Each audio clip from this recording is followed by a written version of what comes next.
যে আওয়ামী লীগ বাংলাদেশে আর কখনোই রাজনীতি করতে পারবে না।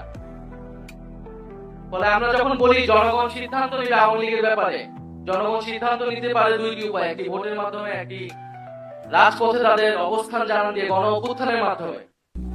একটি যখন গণ অভ্যুত্থান হয়েছে, যে গণ অভ্যুত্থানে মুজিববাদকে, আওয়ামী লীগকে বাংলাদেশের জনগণ অস্বীকার করেছে এবং জনরোষে সেই ফ্যাসিস্ট সরকারের নেতৃবৃন্দকে দেশ থেকে পালাতে হয়েছে। এরপরে আওয়ামী লীগ বাংলাদেশে রাজনীতি করবে কি করবে না এই আলোচনায় আসলে আসতে পারে না। আমরা মনে করি আওয়ামী লীগের সেই নৈতিক ভিত্তি, রাজনৈতিক ভিত্তি হারিয়েছে। এখন তার আইনি বন্দোবস্ত কি হবে, কোন প্রক্রিয়ায়, কোন আইনি কাঠামোতে আমরা আওয়ামী লীগকে বাংলাদেশের রাজনীতি থেকে দূর করতে পারি এবং একটি গণতান্ত্রিক প্রক্রিয়ায় যেতে পারি, সেই বিষয়ে আমাদের সেই পথ আসলে উত্তোলন করতে হবে। সেই জায়গায় আওয়ামী লীগের নিবন্ধন বাতিলটা এই সময় অতি দ্রুত সময় আসলে করা উচিত।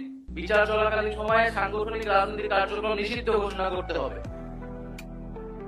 এবং বিচারের মধ্য দিয়ে আওয়ামী লীগের একটা চূড়ান্ত ফয়সালা হয়তো আমরা পাবো। নির্বাচন খুবই গুরুত্বপূর্ণ এবং নির্বাচন মানে হচ্ছে ক্ষমতা হস্তান্তরের প্রক্রিয়া এবং এই প্রক্রিয়া নিয়েই বাংলাদেশে সবসময় যে রাজনৈতিক দ্বন্দ্ব তৈরি হয়েছে এবং এই শান্তিপূর্ণ ক্ষমতা হস্তান্তরের জন্য আসলে প্রাতিষ্ঠানিক নিয়মের বাইরে প্রয়োজন রাজনৈতিক দলগুলোর সদিচ্ছা, রাজনৈতিক সংস্কৃতির পরিবর্তন, রাজনৈতিক দলগুলোর মধ্যে নিজেদের মধ্যে সেই আস্থা এবং বিশ্বাসের জায়গা অর্জন করা। সেই আস্থা ও বিশ্বাসের জায়গা যদি অর্জন না হয় তাহলে শান্তিপূর্ণ ক্ষমতা হস্তান্তরের যেই সংস্কৃতি সেটি বাংলাদেশে আমরা চালু করতে পারবো না।